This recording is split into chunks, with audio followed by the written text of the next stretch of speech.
প্রিয় দর্শক, আসসালামু আলাইকুম। দর্শক, আপনাদের প্রীতি ও শুভেচ্ছা জানিয়ে শুরু করছে আমাদের আজকের প্রতিবেদন। তো দর্শক, আজকে আমরা এক অসহায় মেয়ের গল্প তুলে ধরব, যার নাম হচ্ছে মায়েশা।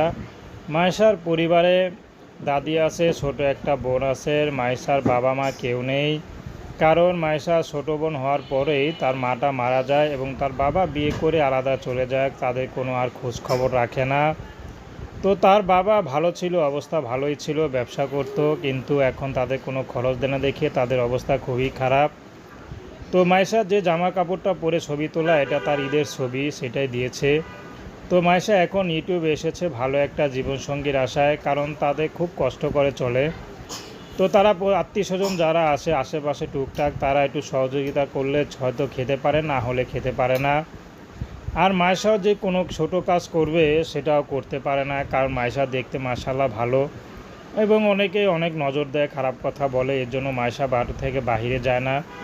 আর মায়েশা দাদি তো অসুস্থ, কি কাজ করবে, তা তো কাজের বয়সে নেই।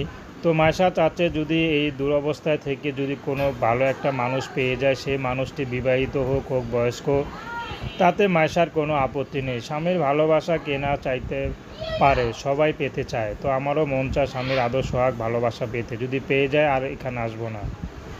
তো দর্শক, এ ছিল মায়েশার জীবনের সংক্ষিপ্ত জীবন কাহিনী। তো প্রেম, ভালোবাসা, সাহায্য সহযোগিতা, বিয়ে শাদী করা একান্ত আপনাদের ব্যক্তিগত ব্যাপার। আসুন আমরা ৫ ওয়াক্ত নামাজ পড়ি, দেশের সেবা